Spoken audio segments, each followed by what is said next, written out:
Elon Musk tiba-tiba memberikan komentar bahwa Singapura dan beberapa negara lainnya akan mengalami kepunahan. Itulah komentar Elon di hari Kamis minggu lalu di akun Twitternya. Pernyataan Elon Musk ini bermula ketika ia membahas komentar dari Mario Naufal, seorang influencer di X yang mengatakan Singapura mengalami krisis bayi. Sehingga Naufal mentweet krisis bayi di Singapura, akankah robot menyelamatkannya? Yang hal itu direspon oleh Elon. Referensi data Newsweek disebutkan bahwa angka kelahiran di Singapura telah mencapai titik terendah, yaitu hanya 0,97 anak per perempuan, alias angka ini jauh di bawah 2,1 yang dibutuhkan untuk menopang populasi. Artinya, lebih banyak lansia, lebih sedikit pekerja, dan tenaga kerja menyusut. Dari pabrik hingga pengiriman makanan, robot akan menggantikan tenaga manusia yang kurang memadai kalau hal itu terjadi. Pada tahun 2030, hampir 1 dari 4 warga Singapura akan berusia di atas 65 tahun dan rasio dukungan telah anjlok menjadi 4 pekerja dewasa per lansia, di mana pada tahun 2014 rasionya adalah 6:1. Kemudian, tweet itu dibalas oleh Elon Musk dengan satu kalimat singkat, "Singapore and many other countries are going extinct," atau terjemahan bebasnya Singapura dan banyak negara lain akan menuju kepunahan.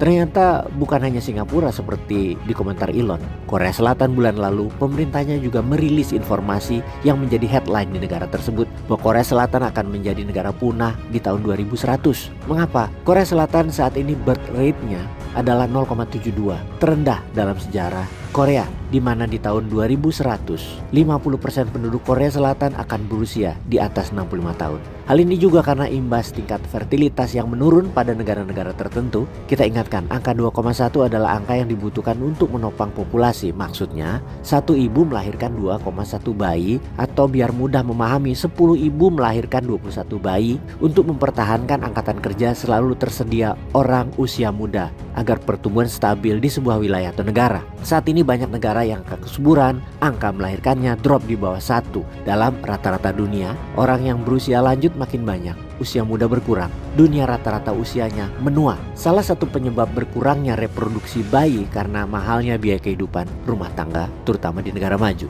Ternyata berkurangnya populasi muda adalah berkurangnya produktivitas negara tersebut, yang ini menjadikan perputaran arus ke bawah, yaitu ekonomi turun, populasi turun, negara menjadi lemah dan mudah ditaklukkan oleh pihak lain, atau ia menjadi negara paria atau negara lumpuh. Kita ke Tiongkok sekarang, di mana dulu di tahun 1980-an hingga tahun 2010-an ada 10-15 orang produktif untuk mengcover satu orang tua yang di atas usia 65 tahun. Angka 10-15 orang tadi adalah 2 kali lebih baik atau lebih banyak dari rata-rata negara lain, di mana rata-rata adalah 10 orang produktif untuk satu orang tua yang ditanggung secara global. Sekarang di Tiongkok di tahun 2024 tercatat 6 orang menanggung satu orang tua di atas 65 tahun. Diduga di tahun 2045 Tiongkok akan memiliki 3 anak muda menanggung satu orang tua, dan ini menyebabkan di tahun 2050 Tiongkok tidak bisa mencapai masa tertinggi sebagai negara terkaya di dunia. Sudah putus peluang itu di tahun 2035-an. Kalau ke Jepang, saat ini di Jepang 4 anak muda menyokong satu orang tua. Namun Jepang melakukan hal yang revolusioner. Mereka geser usia tua tadi ke 75 tahun yang tidak produktif, di mana usia 65-75 tahun mereka masih produktif, masih sehat, dan itu digenjot terus dengan vitamin atau kesehatan dari pemerintah Jepang, sehingga angka bergeser menjadi 6 orang membantu satu orang tua di atas 75 tahun ke atas di Jepang saat ini. Di Indonesia di tahun 2029 hingga tahun 2044 adalah dividen demografi terbesar yang harus segera dimanfaatkan. Kalau tidak, Indonesia gagal jadi negara maju, di mana hal itu di setiap 10 anak muda menyokong satu beban nasional orang tua di atas usia 65 tahun. Kalau hal ini berhasil, Indonesia ambil kesempatan itu. Sekali lagi diingatkan, maka di tahun 2029 hingga tahun 2044, maka Indonesia kalau ambil peluang itu pasti maju negaranya. Dan untuk membuat generasi tahun 2029 hingga tahun 2044 adalah generasi produktif, sekarang harus membuat populasi tamatan SMA semua. Tidak ada yang hanya tamatan SD atau SMP.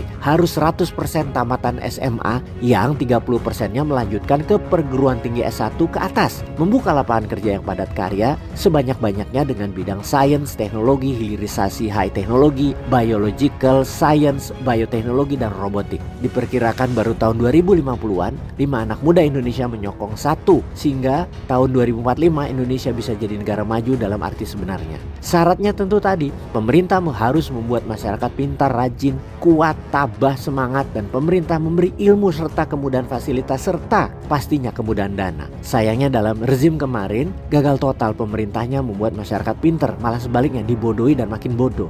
Kalau melihat data angkatan kerja 20% tamatan SD, 65% tamatan SMP, yang sarjana kurang dari 5%. Sebenarnya sih naik sedikit dibandingkan zaman Soeharto yang 65% angkatan kerja adalah tamatan SD. Pertanyaannya, 5 presiden setelahnya ngapain aja ya?